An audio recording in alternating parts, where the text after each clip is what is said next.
ধানের শীষের বিজয় মানেই নাকি নৌকার বিজয়। বিএনপির এক নেতা বলছে তার কথা মতোই ভোট দিতে হবে ধানের শীষে। আমি সাবধান করে দিলাম, আমার কথা মতো ভোট দিতে হবে, আমার কথা মতো ভোট দেওয়ার জন্য ব্যবস্থা করতে হবে। অন্যদিকে বিএনপির আরেক নেতা বলছে আমি এখন কিছু করবো না, আমি নির্বাচন হয়ে যাবে তখন খেলা দেখবো। বিপক্ষের প্রার্থীর কাছ থেকে নমিনেশনটাকে ছিনতাই করে নিয়ে আসবে।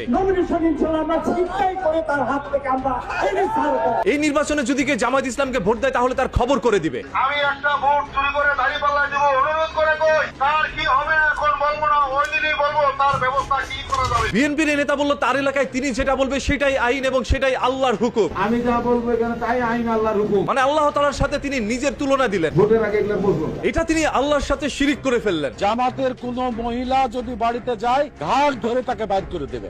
জামাতের মহিলাকে জন্য বাড়িতে ঢুকতে দেবেন না। তবে বিএনপি থেকে কোনো মহিলারা বাসার মধ্যে ঢুকে নাই, সবাই রাস্তার মধ্যে নেমে মানুষের কাছে ভোট চাচ্ছে। এবার আনন্দ নিয়ে যাবেন, নিজের ভোট নিজে ইচ্ছা মতো বিসমিল্লাহ বলে এটাই সব থেকে দুঃখের বিষয়। ভোট দিতে বললো ধানের শীষে আর তিনি ভোট দিবে দাঁড়িপাল্লায়। আফসোস, মহা আফসোস।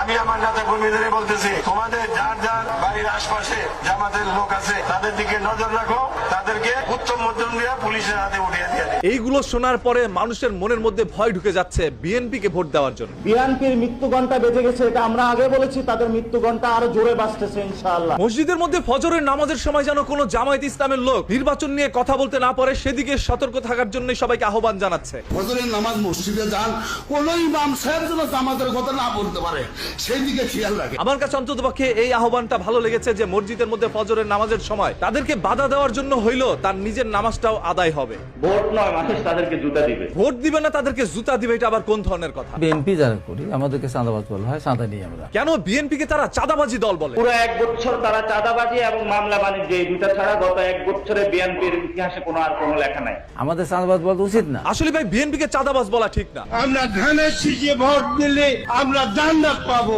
এটা আমরা বলতে পারি। যখন বিএনপির এক নেতা বলছিল ধানের শীষে ভোট দিলে আপনি জান্নাতে যেতে পারবেন, তখনই বিএনপির আরেক নেতা বলল কত বড় ভণ্ডামি এগুলো, এগুলোর সাথে কোনো অবস্থাতে অংশগ্রহণ করবেন না। আমিও এই বিএনপির নেতার সাথে সম্পূর্ণ একমত। জয় বাংলাদেশ জিন্দাবাদ। বাংলাদেশ থেকে আপনারা শেখ হাসিনাকে বিতাড়িত করেছেন, তবে শেখ হাসিনা এখন পর্যন্ত রয়েছে কিছু মানুষের অন্তরে। আমাদের প্রধানমন্ত্রী শেখ খালেদা জিয়াকে আমরা একটা ধানের শীষ মার্কা ভোট দিয়ে জয়যুক্ত করব। একটা ধানের শীষে ভোট না দিয়ে পুরো ধানের আটি বাইদা তারপর একসাথে ভোটটা দিয়ে দিয়েন, তাহলে আপনাদের জন্য সহজ হবে। আগামী নৌকার প্রার্থী এই নেতার কথা শুনলে বোঝা যায় নৌকায় বসে তিনি ধান কাটতেন। এটা কয়রে কোনোদিন মনে মনে কবি শালা। পৌর যুব দলের পক্ষ থেকে জানাই সংগ্রামী সালাম, আসসালামু আলাইকুম।